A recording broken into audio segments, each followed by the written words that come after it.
Warning, censorship. Warning, censorship. Yes, you have been warned, folks. On this day, Thursday, November 19th, 2020, you have tuned into the Rebel News live stream. And no, the person to my left is not the lovely Sheila, the she-devil gun read. It is Andrew Chapados. Don't worry, folks. Sheila is perfectly fine. She's just on an assignment today. Couldn't make it. She was heartbroken over that. But hey, what can I say? I have the consolation prize in Andrew Chapados. Welcome and thank you, by the way, for filling in for Sheila. You're very mean. Let's start off with that. Thanks for joining us, everyone. As you know, we love to take your live stream chats, your super chats where you pay. The more you pay, the more characters you get in your question or comment. We read them aloud for you. David attempts to pronounce your names, fails, and we cover a lot of our recent videos and topics of the day, Mr. Menzies. We do, and that's how it works. I can see Andrew likes to get straight down to business, no chit-chat here, but we talk about the issues of the day, and if you can do a super chat, that means we get some money. Of course, YouTube gets their cut. Is it 30%? I believe it's 30%. You know, but this is how we keep the lights on. And in fact, it's funny, as Sheila always likes to remind everyone, when the pandemic first hit, you saw the likes of, well, the state broadcaster, the CBC, scaling back on their news coverage. It was too dangerous to go outside. We'll do everything virtual.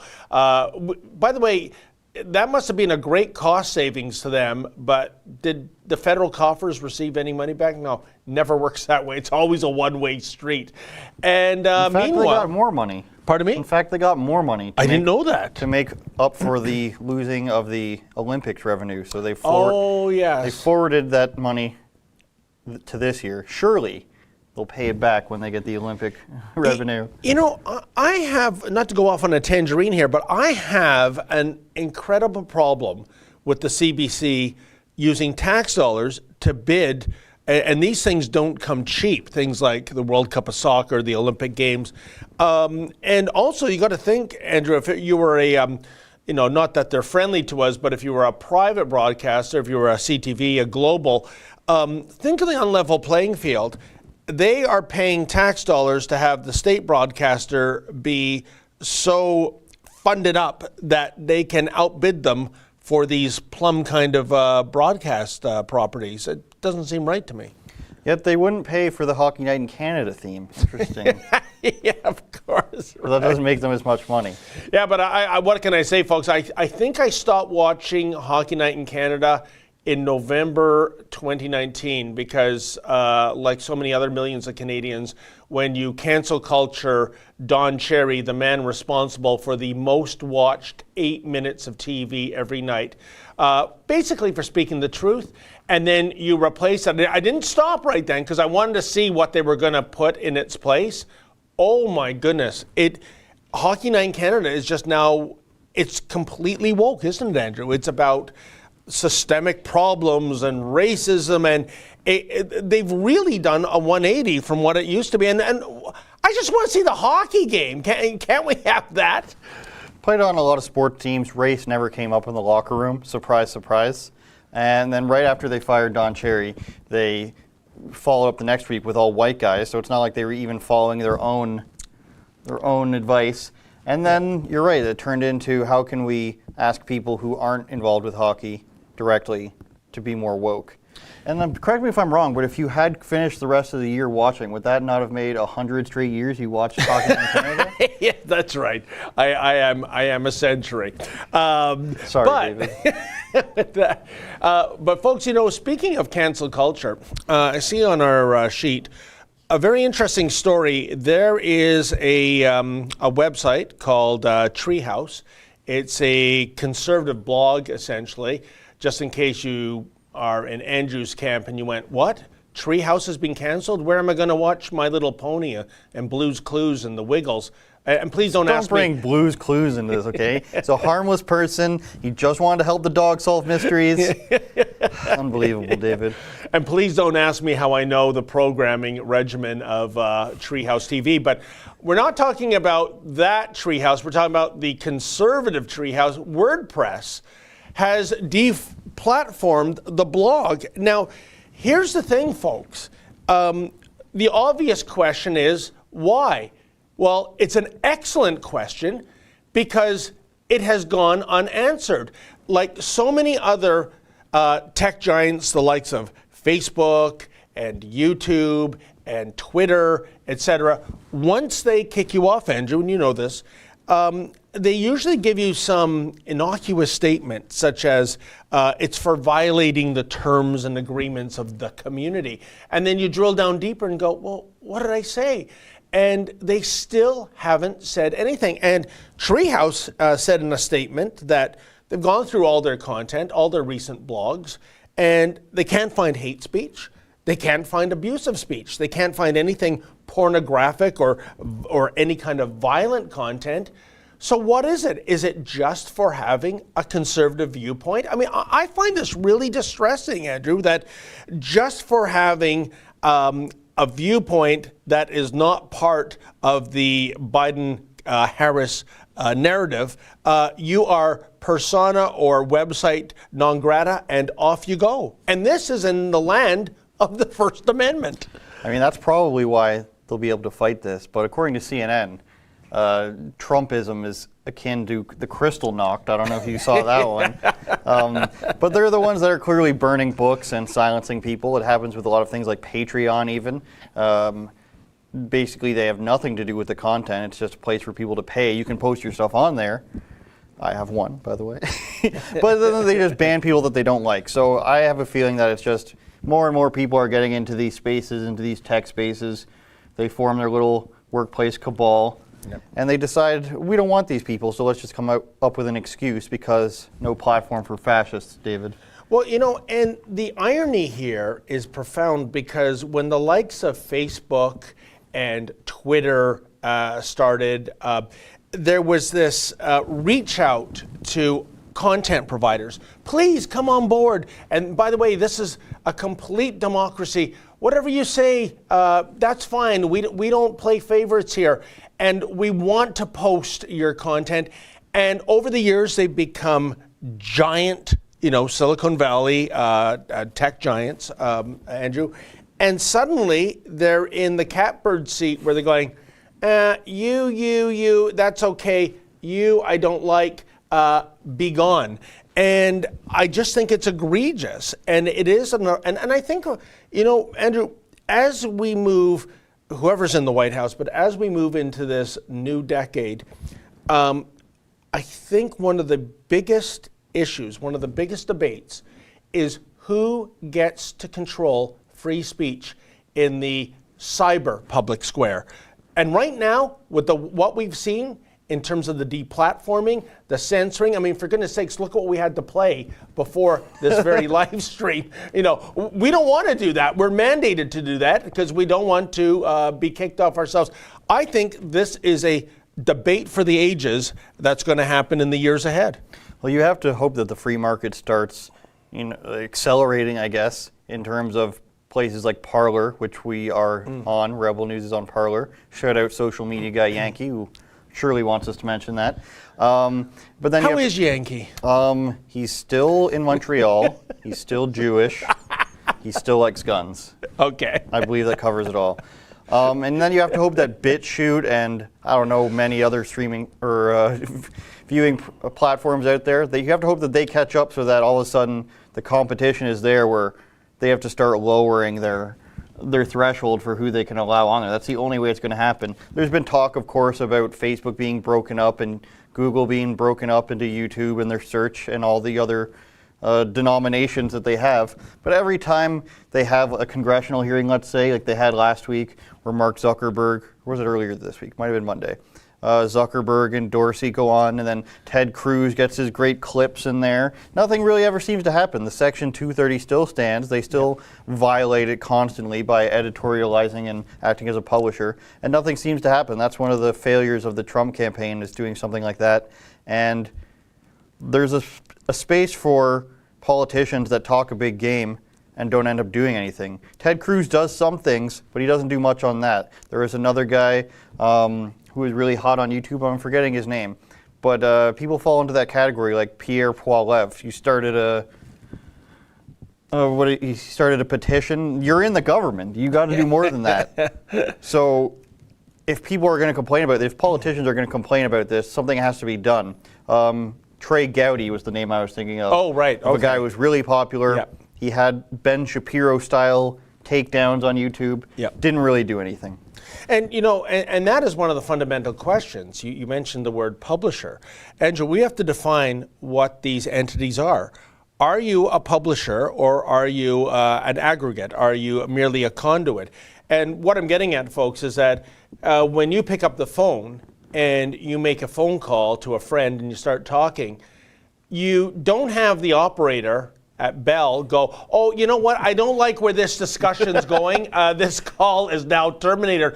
But that's what these entities are doing. They, so that doesn't make them an aggregate or a conduit. This makes them publishers. They are picking and choosing what content goes out into the public square, despite their denials.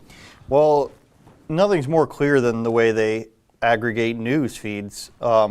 Now, Twitter, Jack Dorsey, I noticed he was saying that he hopes to see a future where you can check or uncheck boxes that manipulate your news feed, so you can just have it a straight feed as opposed to curated for you based on what they think you like, based on algorithms. But YouTube, with their preferred voices, or I always forget the word, and producer Efron has to tell me, authoritative sources is what it's called, which is CNN, MSNBC, Fox, the Young Turks somehow, and stuff like that. You're kidding. No, the Young Turks were one of the first people to have a contract with YouTube. And then they got an initial investment from YouTube, and then they got a much larger investment from questionable sources. But anyways, so you search for something news related, that's what's going to come out first. Rebel News is going to come below that. Andrew Says is going to come below that. Had to plug my channel there. No matter what you do. And then you're taken off of recommendations, you're taken off of suggestions on the sidebar. That's why you probably see Fox News and stuff like that next to us, because they are one of the only ones who are right of center allowed in the authoritative sources. Yeah, and increasingly a little less right of center from what I've been seeing at Fox News, but that's a different story. But anyways, I think this is egregious. Treehouse reaches up to 1 million unique viewers a day. Oh my God. And you've had conservative heavyweights ranging from Rush Limbaugh to Mark Stein come to bat for Treehouse. All I'm saying is that even if you make the argument that WordPress is an entity unto itself and they have the right to do this, is it too much to ask what the reason is? Because again, no hate speech, no abusive speech, no pornography, no violent content. Is it just having the wrong political viewpoint? I find that really disturbing, Andrew. I think in the WordPress game there are other options other than that, so hopefully it's not too big of a deal for someone to switch over their blogging platforms and all their wonderful templates they have. Do you want to move on to National Post now? No, I don't, because I want to move on to the Super Chats. That's how we keep the lights on here, Neil folks. deGrasse Tyson. We don't want to here. diss the Super Chatters, so fire away, my friend. Laird Kintyre, every day I feel like I'm the only one who grieves the loss of old normal from politicians, compliant, maked sheeple, and wild Karens. I feel alone. On one hand, I agree that we get to be annoyed by a lot of this stuff now. But on the other hand, the era of Trump ushered in an era where things have more light shone on them, such as politics, such as even people who are, say, state government or provincial government, all the way down and so. That's probably about as low as it goes. City councils maybe sometimes in the States when they're asking for defunding the police. So on one hand, of course, it would be nice to go back to the ignorance is bliss from the Karen side of things. On the other hand, I'm glad that things get more scrutinized, and I think you have Trump to thank for that, David. Well, I'll tell you one thing, sir. You are not the only one that reminisces about the good old days. I do too. I think one of my favorite sayings, I think I'm going to put it on a T-shirt, is, God, I miss the 80s. And I think, well, the graphic will be a DeLorean with a flux capacitor on it. What about just you with a mustache? Never had a mustache. Never had a mustache? That would ruin the 80s for a lot of people. Unbelievable. As for what you just said about ignorance being bliss, I don't know what that means, folks, but I'm happy. Good one. Mark says for $5, great reports lately, guys. Do you have any thoughts on the Costco arrest in Alberta of the guy not pleasing the Costco overlords by masking up? I did see that yesterday, actually. Did you see it? I did not, but if it's Alberta, that falls within the territory of Sheila and Kian. So you don't have to see these things. There was one guy who refused to wear a mask, and they kicked him out. And then there was another man who said he was a former police officer. He couldn't wear a mask because he had a lung issue. He couldn't wear a face shield, which obviously does nothing. It does even less than the cotton masks, but he said he had something in his brain that could actually trigger an aneurysm if he had something wrapped around his head from the pressure. And he was clearly had a disability in terms of walking or something because he had a cane, and he was opting to sit in the cart because I guess you walk around a lot in Costco. Haven't been in one in a couple of years, but still nothing. Costco and Good Life Fitness are going by the fact that they are members clubs, so they can, I guess, violate your human rights. It's going to take to the... but they can't. You know, I mean, if I see the city of Toronto, and I mean, and we've had our lawyer, we've got a great legal team, folks. They've gone through so many municipalities' bylaws, and they've read all the nitty gritty. And I mean, it's, I know in city of Toronto, city of London, where a store owner got in trouble for putting up a homemade sign that said the exact same thing as the official sign that was also posted in the window. There are exemptions under the law. Medical reasons, as you alluded to, this police officer, that's one of them. Another one is children under 12. It's right there on the sign in the fine print. Under 12 or 2? The one in Toronto, I think, is under 12. That's pretty high. I mean, I'm is it all 2? for it. You know what? Maybe it's 2, folks. And whoever defaced that sign I was reading yesterday where they put a 1 in front of the 2. It's a hero. I'm blaming that for that misinformation. I think it's going to The point is, there are legal exemptions, Andrew. I think it's going to take somebody or a bunch of people taking them to the Human Rights Tribunal. I nominate Chris Sky. Chris Sky, I'm nominating you to walk in to a Costco and don't disobey the law. Don't get me wrong. But just claim your valid exemption. And by the way, for those who don't know who Chris Guy is, he's one of the big anti-lockdown people, one of the faces of the movement, and he is busy, along with the lovely Miss Jenny, organizing the Mad Santa Claus Parade because the Grinch, known as Mayor John Tory, canceled the Toronto Santa Claus Parade, which would have happened, I believe, last Sunday or this Sunday, if according to tradition. So on Saturday, December 5th, if you're in Toronto, go to Nathan Phillips Square, a place Andrew and I have fond memories of going back to yes, June.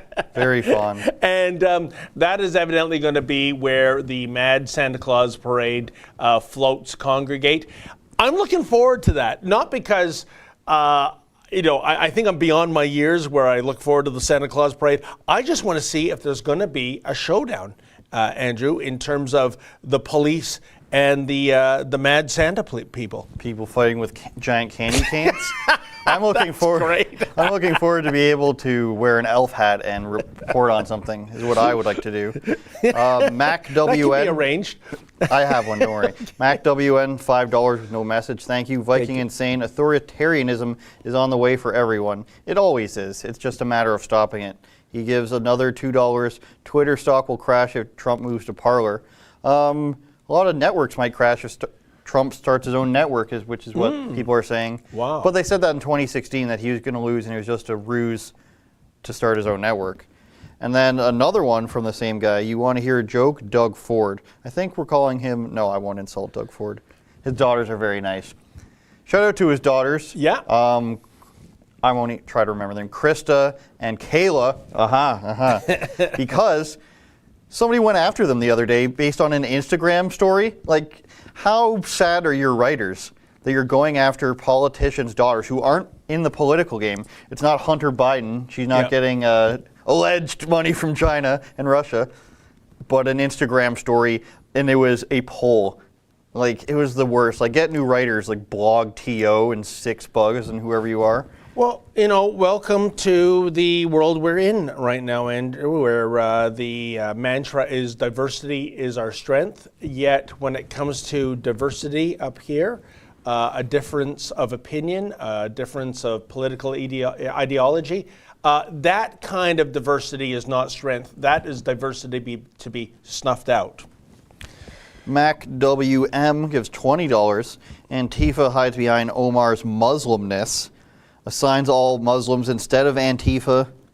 Omar's despicable actions. National Council of Canadian Muslims helps him.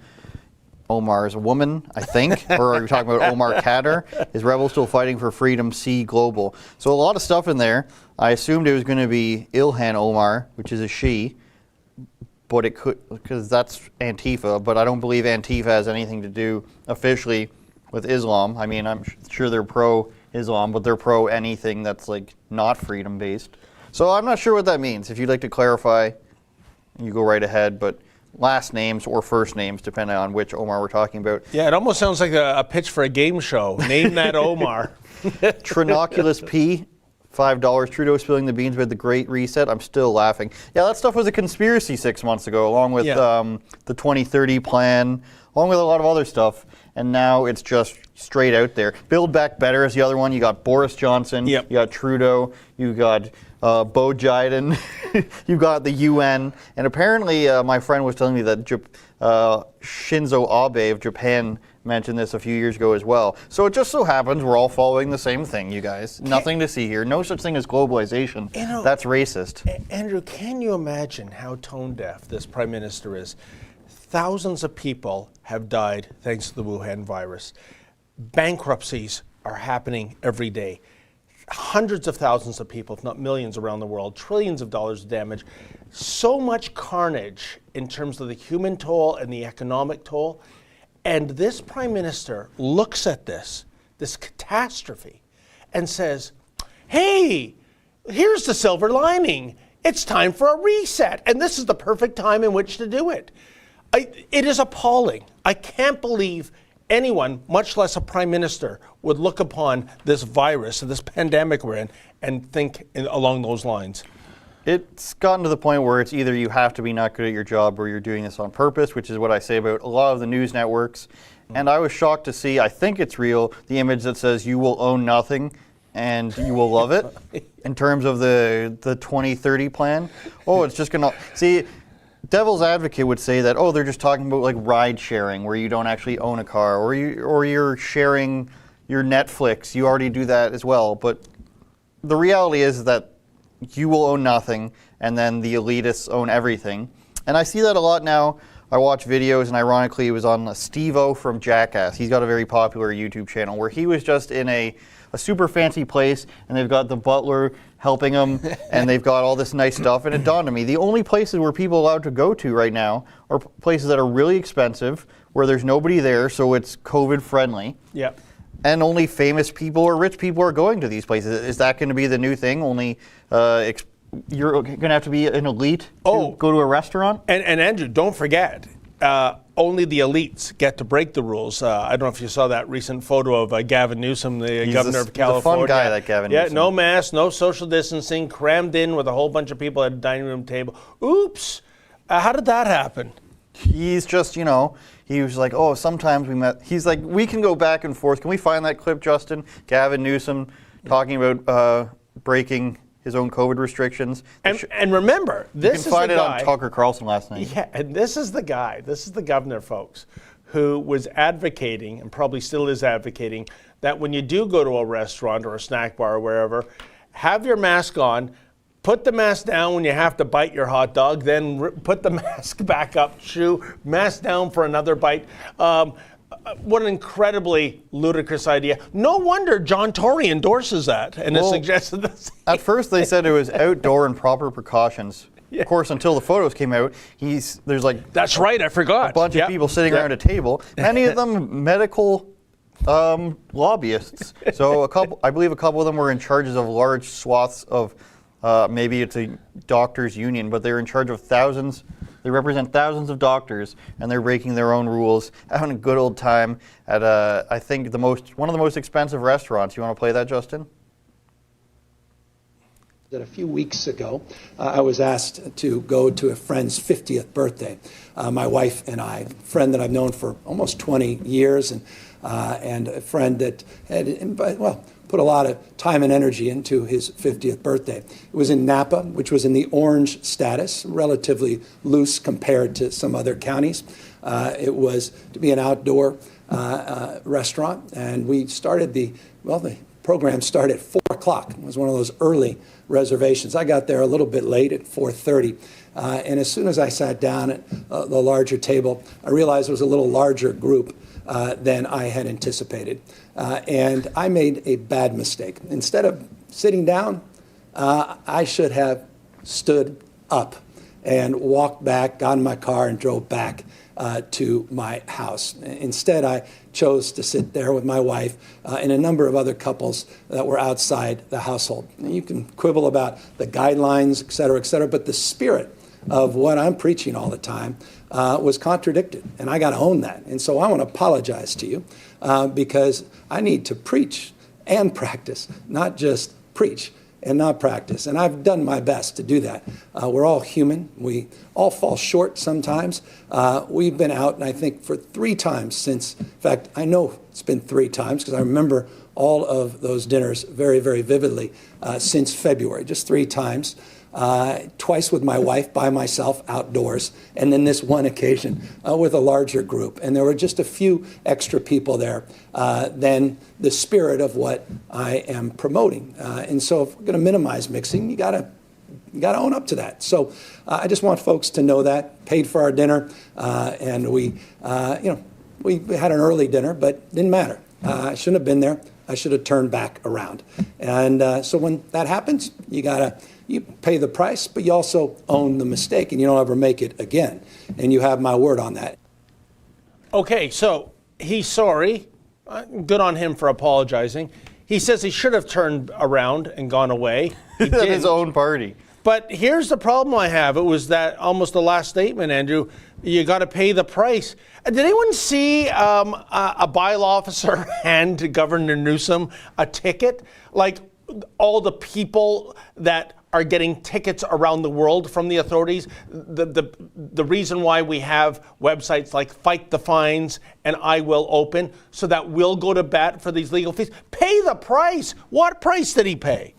The price of looking like 1999 Eminem by doing this the whole way in the camera. You were a big fan of Avi's latest video, speaking of fightthefines.com.au. Yes. We're going Australian. Oh, look at that. Oh, I'm Avi Yemeni. If you want to cue that up, Justin, you want to set the story for that one? Yeah, here's the story, folks. Just when we've been doing so many of these Fight the Fines and I Will Open videos, and I always say things along the lines, you know what, this has to be the ultimate. This has to be the most stupid and egregious enforcement of a rule regarding this virus, and then we stumble across something like this. As Avi pointed out, our wonder from down under. Watch what happened to these 2 young men, and just try to make sense of this. In all honesty, I'm scared to say the truth. I'm scared to go out to, if I get fined again, I can't even pay for the first one. Well, you boys don't have to worry. We're not going to let this happen. You've submitted this at fightthefines.com.au, and we are going to take on this case, and we are going to fight this fine for you, because it makes no sense that 2 Victorians, 2 Aussies who want to contribute to our society while staying in the rules have been fined for doing exactly that. So I'm here in Melton with 2 brothers, Sean and Jack. Now, these blokes, they should be considered one of the lucky Victorians, because at the moment they have jobs, they're working, unlike most of the state. But unfortunately, that job came with a price. So not sure if you've been following, but if you have, our last Fight the Fines update, I got to share with you our first exciting win. And I also promised you then that I will bring you up to date with some of the other cases that we've taken on that I just haven't had the chance to really tell their stories. At the peak of Melbourne's extreme lockdown, I caught up with 2 brothers, Sean and Jack, that you just saw there. They'd been fined almost $3,500 for stopping on the side of the road on their way to work, lawful work. I pulled over because I was feeling a bit sick, and the police pulled in pretty much straight after. I hadn't even turned the car off yet. They started hounding us about masks, and I told them, look, we live in the same house, so we don't need to. Then they started saying that we were there for drugs, like we're meeting people there, and they searched the car. I've never had the car searched ever. They searched the car, found nothing. Then they said, look, we're going to have to talk to our sergeant to see whether we're going to fine you or not, and then we got the fine in the mail. So there you go, folks. 2 young men who are gainfully employed are going to work. One of them, as you just heard, feels that he's going to be sick. I assume he was going to throw up. And what do the Aussie police do? Well, first of all, wears your mask, even though he doesn't have to wear one. Secondly, could you be a good Australian citizen and kindly vomit in your mask while you drive? Because we don't want you pulling over to the shoulder of the road, because as you can see, I might not be in the middle of nowhere, but it's pretty close to the middle of nowhere. Doesn't look like the kind of place I would think, Andrew. I'm not into the drug culture where you do a dope deal. And that is immediately what goes into these officers' minds. So they search the vehicle for drugs, come up empty. And instead of saying, okay, our bad, they get 3,500 Australian dollar fines. For what? Pulling over to the shoulder? Not having a mask on, even though they didn't need to have a mask on? Andrew, here's the thing. We're pro-police at Rebel News. When you see these stories, it makes you harder and harder to have that position when you see this kind of egregious behavior. And that's what this is. It is egregious behavior. Whatever happened, Andrew, to officers' discretion? Or are the Aussie cops on some kind of grotesque quota system? They have to write up so many tickets a week, and it doesn't matter if there was a merit to the crime or not. The feeling is, we'll let the courts figure that out. At this time last year, I didn't know if anyone could be worse than UK police. But to use a tired Australian reference, it's seeming like Mad Max territory, where if you go out onto the competitors' roads, this being the police, they're going to find a way to get you off the road. Yeah. You can't be outside of 5 kilometers. You can't be throwing up on the side of the road. You can't be going to visit your grandmother or anything, really. It's a sad state of affairs where you need like a certain amount of reasons. In fact, I saw a tweet earlier today from South Victoria Police, I believe it was. You're not allowed to go out to walk your dog or exercise either. So, okay, that's great then. So when Fido has to take care of business, just take him over to the shag rug. Is that where we're going? Or hold him out the window? I mean, you mentioned the Road Warrior. Where is the humongous when you need him? No, I mentioned Mad Max. Well, yeah, it's the same series. Is it? Yes. What do you mean? In fact, the Road Warrior was known as Mad Max 2 in some markets. No, there was a Mad Max 2, though. No, you're completely confused. Yeah, sorry, there you go. David. Hi, Andrea. You cannot leave the house to walk the dog or to exercise. That's good that that's real. Because exercise was supposed to be one of the only... That was one of the Fight the Fines. The Asian guy who ran outside with the shirt on that says, I'm protesting or whatever. Yeah. Yeah. And I'm really getting confused about what exactly, folks, the state wants us to do. I mean, going back to the 70s, we were inundated with ads. Do you remember the old participation campaign? Yes, I do, You know, actually. the average 55-year-old Swede was healthier than the average 30-year-old Canadian. So basically the message was, get off your fat candy ass and go jogging, ride a bike, go to the gym, right? And now it's, stay indoors. It's for your health. I thought getting out of doors was for our health. I mean, I'm totally confused. You missed those old groovy 70s ads. Oh, I want groovy to come back as a word, folks. Noble Canadian says he sent a tip to Rebel News about the latest Windsor-Essex rules. We have a great lawyer. He's here today. Oh. And hopefully he can update more. They updated the Saskatchewan one recently, I believe. Okay. Shout out Big Aaron. Dr. Aaron, I call him. He's a lawyer, but not a doctor. And what is the Windsor-Essex issue here? I imagine they have new rules. I mean, they were the first. I Maybe it's Waterloo who had the first ones that go to 2021, but maybe they have new mask rules. Well, it could be irrelevant because I understand isn't Premier Ford having a presser tomorrow and the speculation is all kinds of new hard lockdowns, For especially Peel and Toronto, I believe. Peel, Toronto, and York region. And that's very important, folks, because that's where I live. Well, at least there'll be no traffic for you, David. But people, especially businesses, need to start standing up for themselves. I can't go and hold your business's door open for you. I can't tell Doug Ford that he's terrible because they won't let us on the phone calls. Yeah. Best I can do is, tell everybody to come together, I think. Yeah, what happened to Doug Ford? He won't take our questions, and yet in September 2017, he actually pitched a weekly show, Ford Nation, that would be broadcast in this very studio. It's funny what a new title does to some people, doesn't it? Defend your daughters, Doug Ford. Don't let the media go after them. How about that? Yeah. There was a joke in there somewhere, but I've already edited it out. Don't want to get in trouble with Mr. Vice President. Justin, I'll read these super chats while you pull up the National Post article. Noble Canadian. Oh, wait, we just read that one. Mark says, Chris Sky, top rope, dropping elbows, brother. Larry Kintyre, by old normal, I mean pre-COVID normal, I grieve. Oh, yes, we all do. MacWN, $5, sends us a link to an article on Global News of Muslim man sues People Party of Canada for defamation following post calling him racist. We'll have to read that later. Trinoculus P, that's a good name.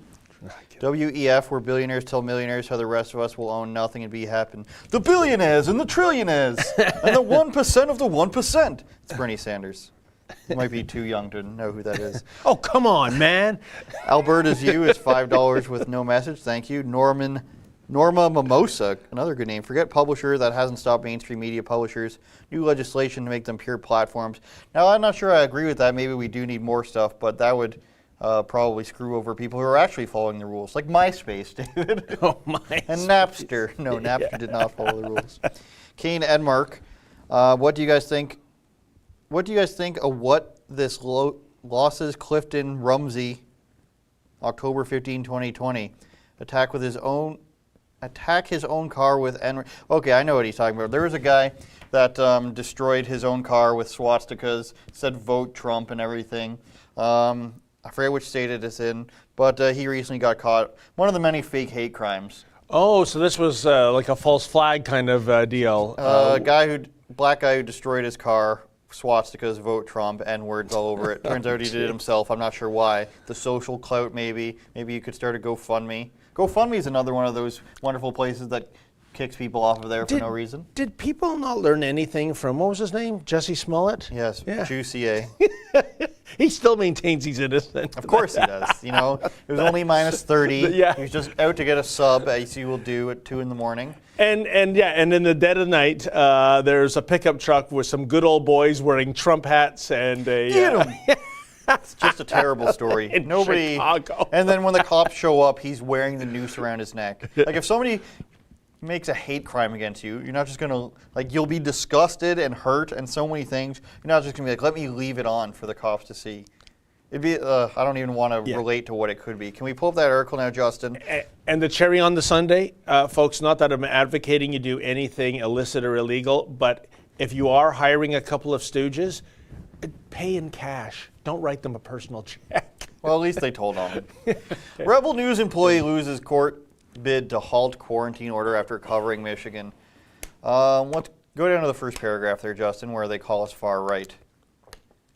You want to read that for us, David, in your broadcast voice? It was, let's see. Okay, a journalist for far-right site Rebel News has lost a court challenge to the quarantine order he faced after crossing the border to to cover one of President Donald Trump's campaign events. Now, here, Andrew, I think you should take the wheel because you have skin in the game here. It is speaking about our ace video editor, cameraman, director of content. I can't remember his new promotion. Got 75 titles. Yes, and he does the work of 75 people. We're so lucky to have Efren. But Efren and yourself I believe it was was it on the Monday before Yes, the election day, election so day. November 2nd. You were there to cover one of the last Trump rallies. Great job, great bunch of people you got to interview, certainly friendly waters.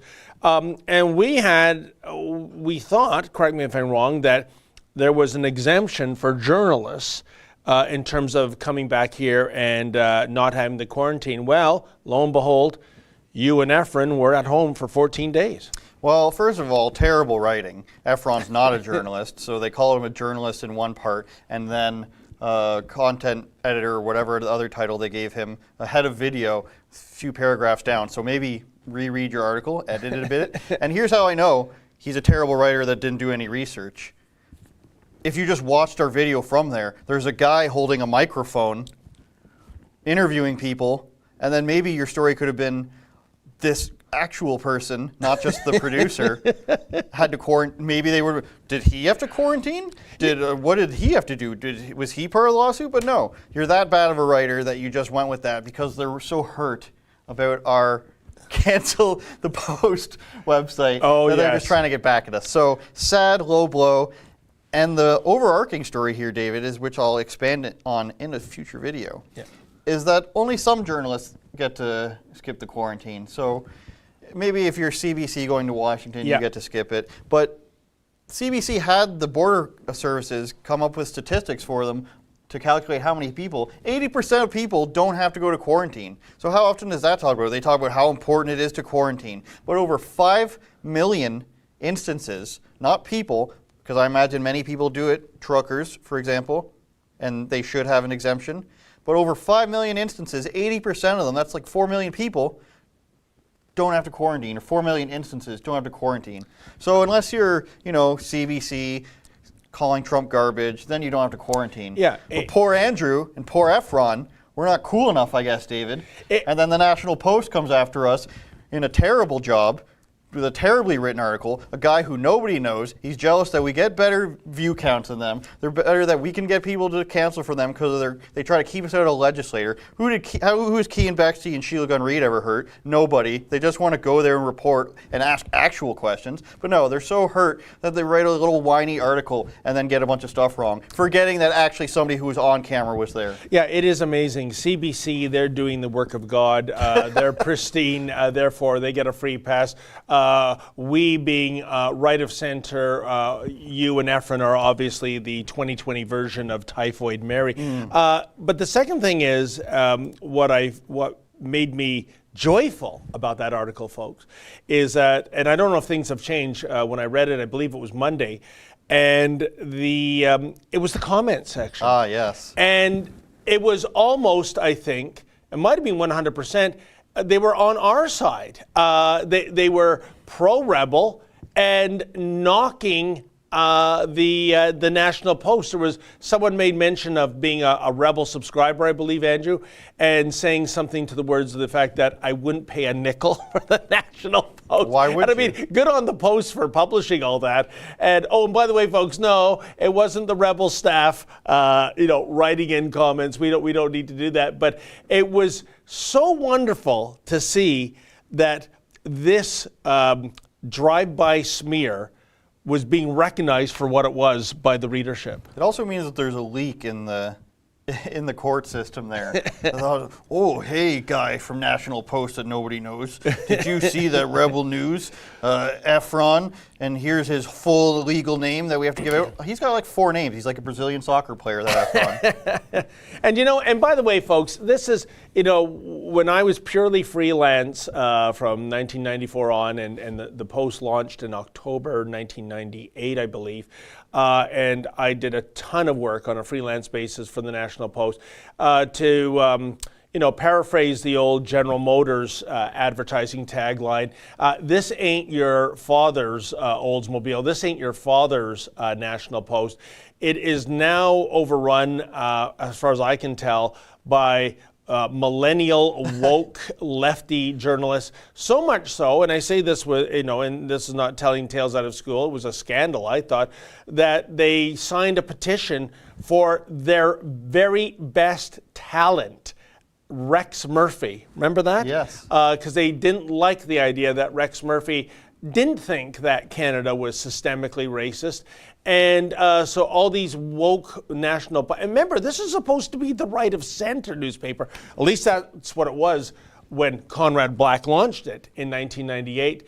And so the one genuine conservative talent they have there is subjected to a witch hunt, and the editors, they hung him out to dry. They went, it was an editing mistake. You see, Matt thought I had the final draft, and then Rob thought Matt had the final. And so they were like basically denouncing Rex's commentary as some kind of editing mistake that if we were more diligent, that would never have been published. Give me a break. It is so sad to see what was once a great newspaper devolve into what it is today. It's jealousy. You don't have any cool people. I mean, Mocha, our cameraman, has 4 times the amount of YouTube subscribers than they do. They can't put out any good content. They rely. You say we're fake news. You say we're far right. I gotta say that in Alex Jones' voice. We shouldn't be in part of these legislators. Yet you're writing articles about our producer / cameraman Efron. How sad. More super chats. We do. Alberta's view, vaccines will be forced by public regulations, although flu shots do not work. I mean, the flu shots aren't forced, so I would hope that, but anything can happen these days. Lisa Proust, David, I noticed you were a bit sad on Tuesday. Sending you many blessings. Your work is invaluable. Thank you for all that you do. What David, were I being sad about? Were you sad? Well, I'll tell you this, Lisa, if I was sad on Tuesday, you made me happy. You are the most positive person. You are so generous. I think Lisa Proust weighs in almost every single super chat, at least the ones Sheila and I are on. And so, as the old 70s song used to go, you light up my life. How do you like that? I thought you were going to go with Wind Beneath My Wings, personally. But I know that Yankee's the wind beneath your wings. Are they still? When was the last time somebody mentioned getting Yankee a date through Super Chats? Let's keep that alive. Is that still? Did he? I thought somebody reached out to Yankee, and I don't know. Find FindYankeeAwife.com. He's accepting Russian mail order brides, North Korean mail order brides, anywhere where it's probably not legal. He's accepting it. From crappy journalism to good journalism, Cian Bexty's, he was featured in a Gateway Pundit article, which I know some people don't like. I'm not a huge reader there, so I can't really say one way or the other. But it's good to see somebody covering. This is a huge story. It's getting a lot of views.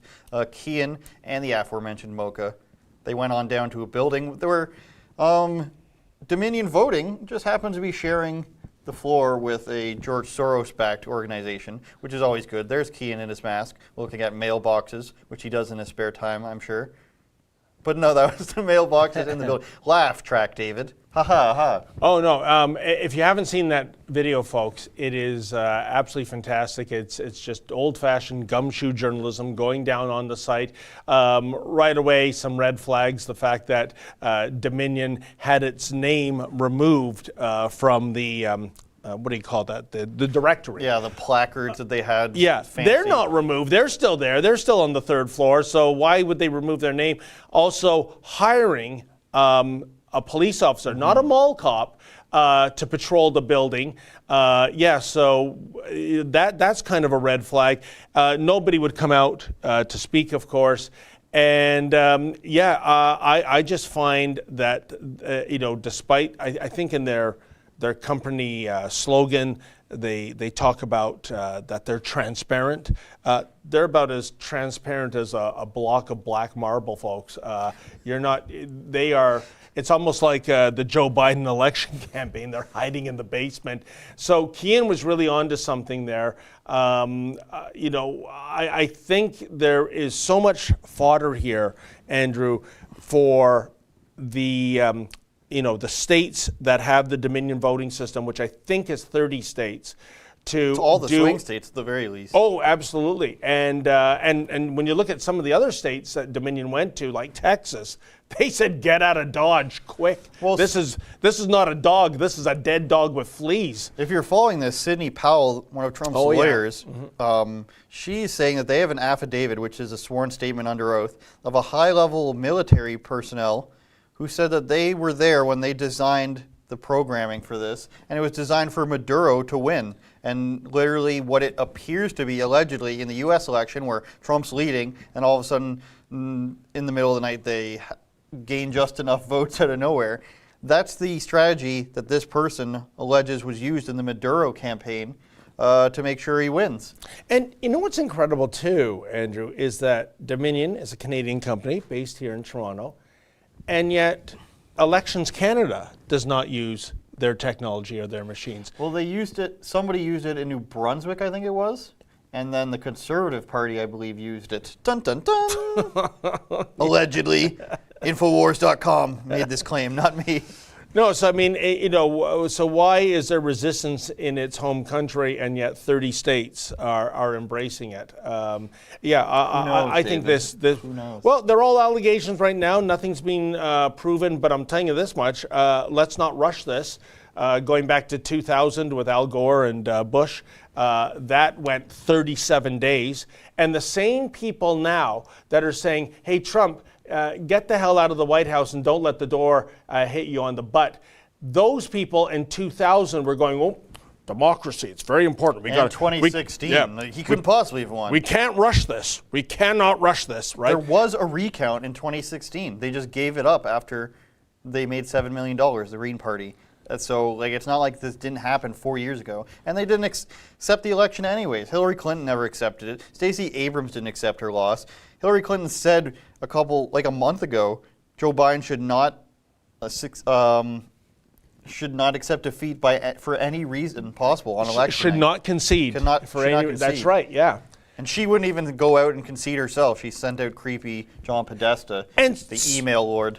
Yeah, and speaking of Hillary Clinton, that's something else that Kean mentioned in his report. Why is Dominion making a donation to the Clinton Foundation? You would think if you are a company that's all about making machines to be impartial, to count votes accurately, that you would be completely nonpartisan, right? That, it is an absolute no-no to give even a nickel to any politician, any campaign, any political party. But here they are, blatantly giving, it was up to what, $50,000, I think. 25 to 50. Yeah, to the Clinton Foundation. That, it's almost as though they're rubbing it in our faces, isn't it? Well, that's what Q says. They always flaunt it, Maybe they're funding their trips to Haiti. Who knows? Oh, yeah. Lisa Proust, you both make me laugh. Thank you for that. Did you remember why you were sad, David? I can't remember why I was sad. Tuesday. What happened on Tuesday? Oh, I think I got the estimate for my car. Maybe that's what the Menzoid Mobile is a beautiful mobile, everybody. It's hybrid. Yeah. It's luxurious. The last time I was in it, he had complimentary water bottles. That's right. Hotel size in the back. It's beyond hybrid. It's a plug-in hybrid. Excuse me. Yeah. As all the it's diesel engines almost electric, fuel folks. There's just a big diesel engine fueling that electric plug-in. I asked Ben Bankus yesterday if he was sad, and he said that's the question a woman would ask. He's offensive, is what I'm saying. Fraser McBurney for $10, in all caps, mind you. David, great interview with Anthony of Hugs Over Masks. If you live in Hamilton, come join us. Sunday, 12 noon at Hamilton City Hall. Hot coffee, I'm in, and hot chocolate also in, and fun will be served. That sounds like a good sign. And then that sounds like a good segue. Folks, if you don't know who Anthony is, he is, I believe he's 26 years old. He's the head of the Hamilton chapter of Hugs Over Masks.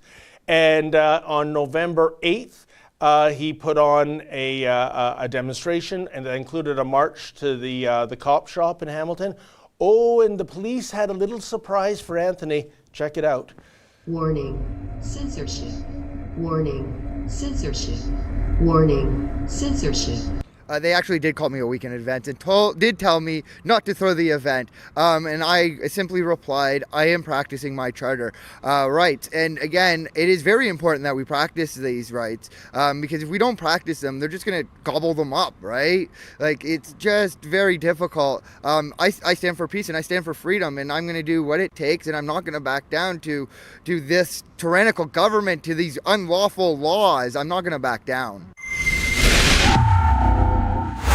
David Menzies for Rebel News here in Hamilton, Ontario, and I'm with Anthony Gagliardi.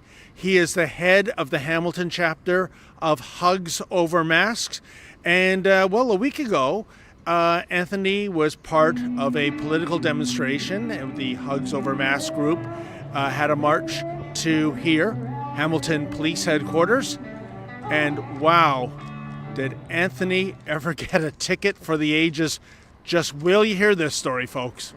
So, Anthony, as I alluded to in the introduction, on Sunday, November the 8th, you had a rally and then you had a march through the streets of Hamilton that ended right here at Hamilton Police Headquarters. And then what happened? Then I was received a summons 4 days later. So I came to the police headquarters. They called me 4 times. They called me also a week prior to the event saying, don't go, don't do it, we're going to fine you, whatever. I just informed the officer that I was practicing a Section 2C of my charter rights. He just kind of was like, yeah, I'm just doing my job, which I understand, they got a job to do. So I ended up holding the rally on November 8th. It was a big success. We did end up doing a march down here to the police station, just to know that they have our support as much as we need them. They need us, right? So in return, they gave me a summons to court. It wasn't even a fine. It was a summons. And it just reads, failure to comply with continued section 7.02 order as per Ontario Regulation 364/20, the Reopen Ontario Act, section 10.1 bracket 1. Now, Anthony, what does that mean? Well, I'll tell you what it means, folks. It means he faces a minimum fine of $10,000, a maximum of $100,000. Now, Premier Ford has been saying for weeks and weeks that, the party's over, we're not going to put up with this, but, members of Yahoo Nation have been congregating by the thousands on some Saturdays, and still far from getting a fine. They, and hats off to the Toronto Police Service, they've been getting an escorted march through downtown Toronto. But something turned here. I don't know why. I don't know what the decision was made to go after Anthony, but he faces a $10,000 to $100,000 fine. He has pro bono legal representation, so he's not one of our Fight the Fines. I think we would have taken him up as a Fight the Fines candidate. I would be shaken in my boots with that kind of money. Anthony seems like the happy warrior type. He's going to do it again this Sunday, so that could be an additional fine for him. And I don't think he's got the kind of coin to pay that fine. Let's put it this way. His mode of transportation getting to the police headquarters on Monday was a skateboard. So they're just going to start taking his shoes and stuff. Yeah, they're gonna get the repo man to put the Denver boot on his skateboard. Give me those shoes. Yeah. So, but what do you make of it, Andrew? A, why did the authorities turn on a dime with him? And B, I almost half-jokingly said to him that next time you see a constable approaching you with the ticket book out, throw in a T-shirt with BLM on it, and that's your cloak of invulnerability, it would seem. In some places, it's just cops wanting to feel tough. In other places, it might be their superiors cracking down on them because they have all these claims, especially west of Toronto, where there's these parties going on, and yep. It doesn't look good from the politician's point of view that this stuff is being allowed to be flaunted. So I don't know. But that's precisely the point. It has been flaunted for weeks and weeks and weeks after Doug Ford threw down the gauntlet. What's happened, and does this mean that it's no more Mr. Nice Guy, that maybe this Saturday the Yahoo Nation people, they're going to get fined? What we alluded to earlier in the show, the December 5th Mad Santa Claus Parade, that's going to be a fine. I don't know. What do you detect has changed the tone? I couldn't tell you. I think it's Doug Ford looking to go forward with more lockdowns. Try it with Chris Sky, you guys. Just try it. He wants it. He's begging for it. We got another super chat, and then I think we have to go. Oh, Mark Kruger. Manitoba has hired 90 security guards, G45, to enforce write tickets for COVID violations. Is this legal? That sounds a lot like Senor Patrick Brown. Yeah, well, we're going to see how that plays out in a court of law, criminal court and a civil court with Patrick Brown. But I'd like to know more about that story for sure. Well, you better get on the internets, all three of them, and look it up. Before we go, I want to leave on something else. Shout out to Efron for taking the crap from National Post. Yeah. Shout out Lincoln for being the navigator and all this. He's going with you a lot lately. Yep. And then, of course, Mocha. Shout out to everybody. Shout out Nicole. I don't want to forget that. But let's close on something I saw in the live chat, which was somebody calling you a traitor for having a hybrid car. Defend yourself and then fade. It has nothing to do with the green movement, folks. It has everything to do with the fact that I'm antisocial when I'm commuting, which is to say I don't like to carpool. I like to drive as a solo occupant driver, which, by the way things have gone in this world makes me ahead of the curve in terms of social distancing, because the idea of cramming into one hermetically sealed tube with wheels on it is bad. But what I'm getting at, folks, is that in Ontario, what have I done? as if you have a green plated vehicle, you can drive solo in the HOV lane. So it's a perverse irony that here I am in my little green vehicle puddle jumper going south on the 404, and I'm looking at the supercars and the exotic cars and the muscle cars bumper to bumper in gridlock, and I'm the sports car just whizzing down in the HOV lane as a single occupant. Best of both worlds. That's why I bought it. I'm just trying to be more productive for you folks. The worst explanation I've ever heard. That's it for us today. You've heard it here from Flat Earther David Menzies. His mention of something being round was a dog whistle. We thank you for all your super chats. I don't think there's any more. Producer JT.